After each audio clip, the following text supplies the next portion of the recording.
Welcome to another episode of the Clueless Dudes Real Tools Reviews. Today, we're going to look into the Bostitch 6-gallon pancake compressor. If you've never used a compressor before, you have no idea what it does, why you'd want one, you're in the right place. The idea behind this review is very simple. Since my channel is aimed mainly at homeowners and renters who generally get household-type tools, perhaps you've seen these in other people's garages, perhaps you've seen them in shops, and you thought, well, what the heck is that? Why would you want a pancake compressor? Does it make pancakes? You're in the right spot. I'm going to give a very general overview of how they work. Give a demonstration. If you happen to be in the market for a Bostitch pancake compressor, you're welcome to join in too. Just know it's going to be a little bit slower review than other people's because I'm going to be going step by step on how the pieces fit together. All right, guys, let's take a look at what comes inside the box.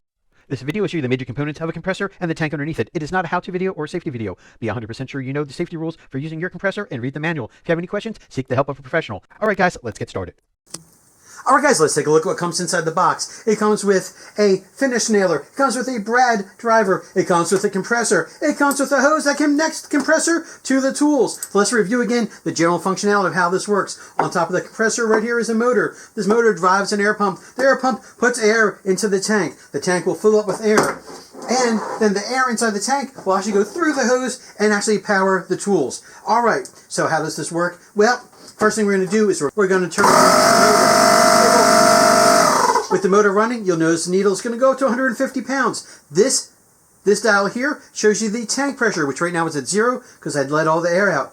And then once this gets up to 150, I'll turn this knob, which will put pressure to these two hose settings. Either one of these may be used to power your tools. Let me just mention all of the features on this. You have the on-off switch, you have the tank side pressure gauge, you have the hose size pressure gauge, you have this knobby here that lets you put more pressure to the hose side. So with this all the way to the left where it's at now, even when this pressure gauge goes up to 150, the hose size will be at 0. I can turn this to the right and put more and more pressure to the hose. And also, there is a quick release right here. There's a little bit of air, so you may hear it come out. It's a quick release to let the air pressure out of the tank. In addition to that, right here where my finger is, directly below, more or less, where the hose comes from the motor into the tank, there is a release there that you can let the air out there too. And that's really for is to help drain the tank if there's any moisture in it. So when you're done using it, you may want to open that up and make sure all the moisture comes out, because even though you're not putting water in this, there's moisture in the air, and the air will bring the moisture in. The moisture will eventually rust your tank. Okay, guys. So what I'm going to do here actually is while this is off, I'm actually going to go ahead and show you how to hook up the hose. So this end goes to the tool.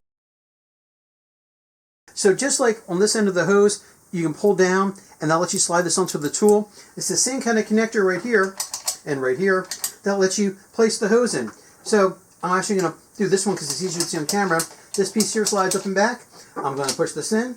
Push this hose in all the way, give it a yank, make sure it's still in there pretty good, and then this end can go to one of the drivers. I'm going to end up using the brad driver here, and so this one here is what I'm actually going to test with. And in the meantime, what I'm going to do now is I'm going to go ahead and I'm going to fill up the air tank, so by turning on the pump, so that this air tank will fill up with pressure. And again, if you've never used one of these before, the theory is this. Much in the same way you put your battery, let's say on a cordless drill, you put the battery on the charger, and the charger charges the battery, and then the battery powers your drill. This is similar. This here, the motor will drive the pump. The pump will fill this up with air, and the air inside this tank is actually what's going to drive the nail drivers or whatever kind of tools you're putting on here. All right, guys, so the next step is going to be I'm going to pressurize the tank, and I'm going to set the hose pressure all the way to the left, so the tank will fill up, but there'll be no pressure coming to the hose just yet. So I'm going to turn on the motor. That's going to drive the pump, and we'll fill up the tank with lots of air, and I've got this set to 0 so that none of the air will come to the hose. And once it gets pressured up, we'll start looking at what happens next.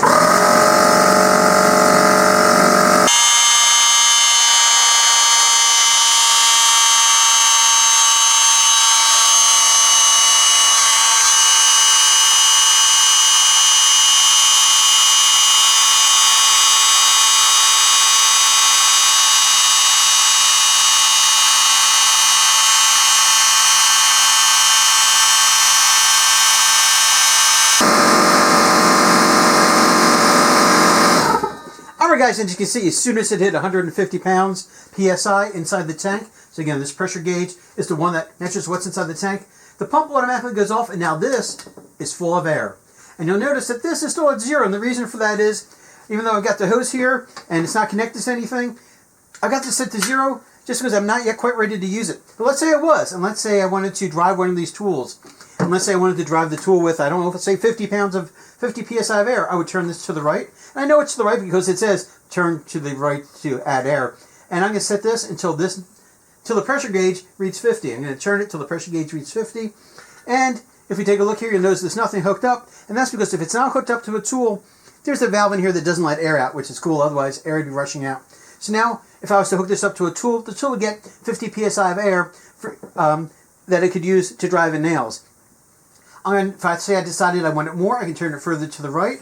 And equally impressive, perhaps more impressively, if I went, it's too much psi, I want to lower it, I can turn it back to the left, and you'll hear it's purging the air out of the hose through a valve here someplace, a pressure valve, that lowers the pressure as I turn this knob. So it gives you complete control of about how much psi or how much air is going to come shooting out of this side of the hose. And that's important because depending on what you're doing, you may need more air, may need less air, but this hang stall filled and this regulator here determines how much of that air can make it, or how much pressure can make it to this hose. So all in all, I think we got a good start. The next step would be to hook up one of the tools like so. You slide this back, you press this in, and you release it. And the tool is now hooked up. I'm going to unhook the tool because I'm going to demonstrate the tools here for just a second. So I'm just going to hang this off to the side here. And now we kind of have a feel for what's going on here. Hopefully this has made sense so far. So now that you've got the ability to drive air to these different tools, the question is, what do you do with them? Well, there's two different tools here. This one is a brad driver. Brads are similar to nails, but they're a little bit smaller, skinnier. This one is a nail driver, and as you expect, it drives nails. The nails they drive and the brads they drive may not be the ones you're used to seeing if you've used brads or nails in the past with, let's say, a manual hammer. Nope. So this is the brads. You'll notice it comes in a strip, and what happens is you use a release right here, you lower it down, and then you can put the brads into the front of the gun. Now you'll notice there's lots of little screws here, and that's because the brads can be shorter than the maximum length. And when you do that, you want to make sure you push them as far that way as you can go, and then we shut this. Okay, so what are some of the other features? Well, first off, I'm going to point out there's no hose hooked up, so it's perfectly safe to touch this right now. At least it appears to be. And so on the front, you see this little piece right here. When it hits the wood, you'll see it collapses in. That is a safety. You cannot fire the gun, hopefully, unless this is down, and then you can pull the trigger and it should fire. Okay, in addition to that, there is a depth gauge. So this will determine how far down the hammer is going to strike the back of the brad. So if you need the brad to stick out a little bit, you can spin it back one way, and it'll actually keep the hammer from coming all the way down, or it puts a guide out a little bit further so that the hammer doesn't drive it all the way flush. And then you can go the other way too. Okay, what else is there? On this one, on the back, this is the, I don't know what the technical term is, but it's the puff directional thing. When you pull the trigger and it's hooked up there, a little burst of air comes out. If you don't want to hit you in the face, just turn it so it doesn't face your face. It's got little holes here, and it'll direct the air away from you. All right, so that takes care of the brad one, and I just loaded some brads in. We're going to play with this in a minute.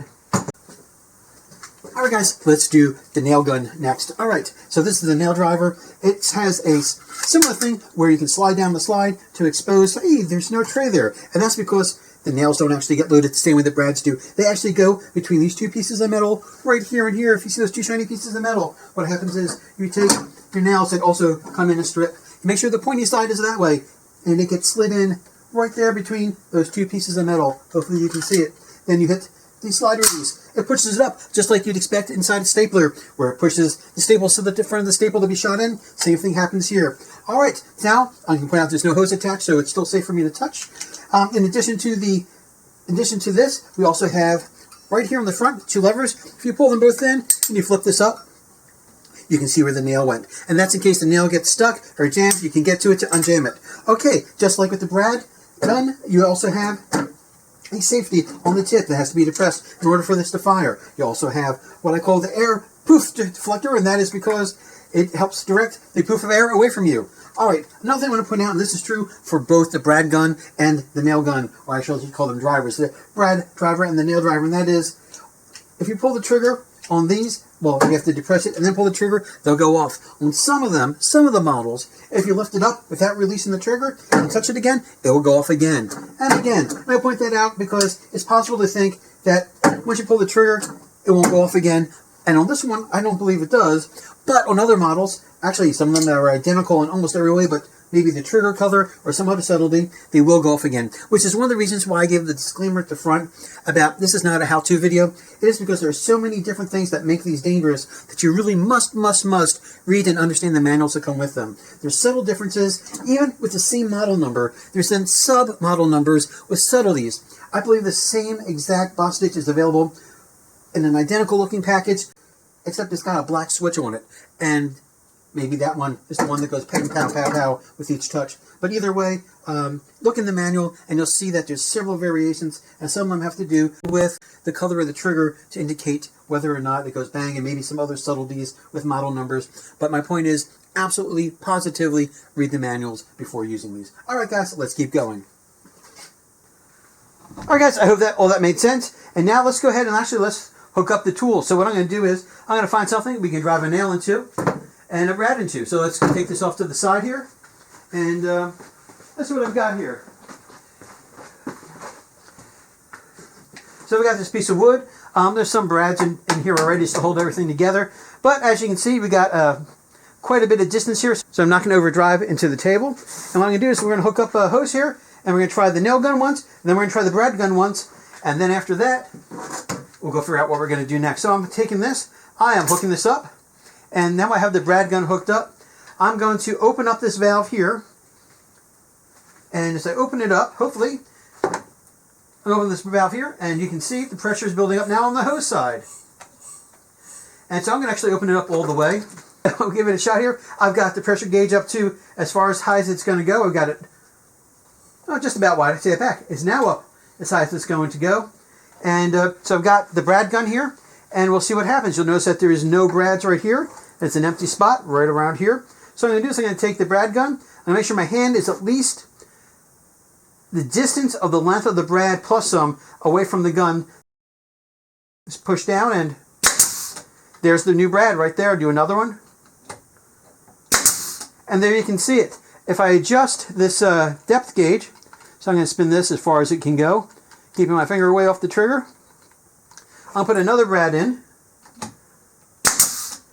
And you can't, I don't know if you can tell it or not, but the last one went totally flush because I adjusted the depth gauge, and these two are sticking out enough where they catch on my finger.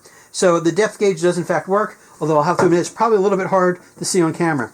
All right, guys, that takes care of this. So what am I going to do next? Well, I'm going to turn on the pressure gauge for a second, and I'm going to switch to the other gun.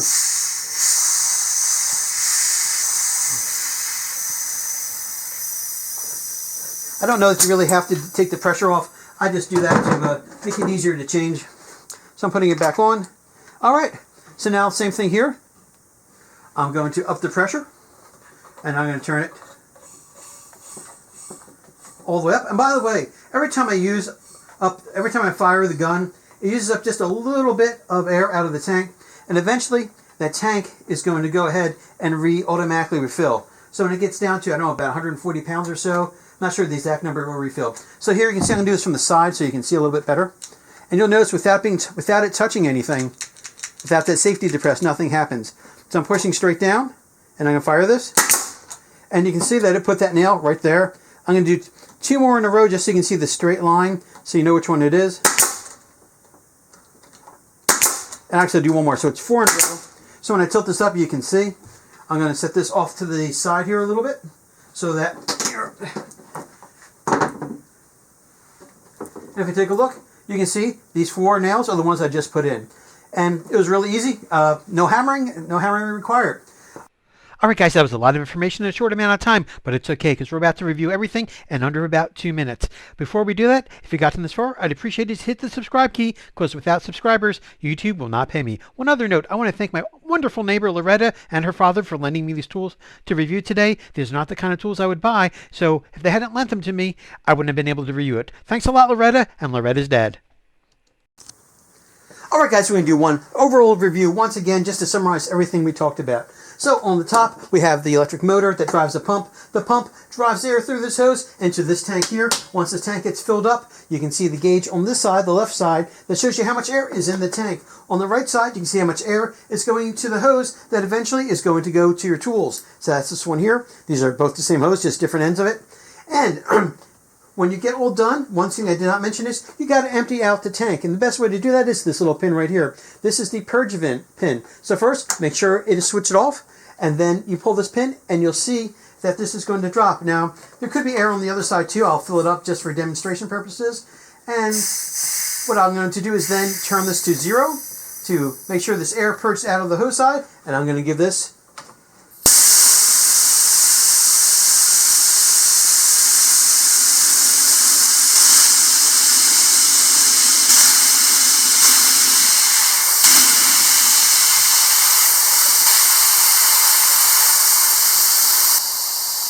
All right, now the pressure is pretty far down. It's not completely down.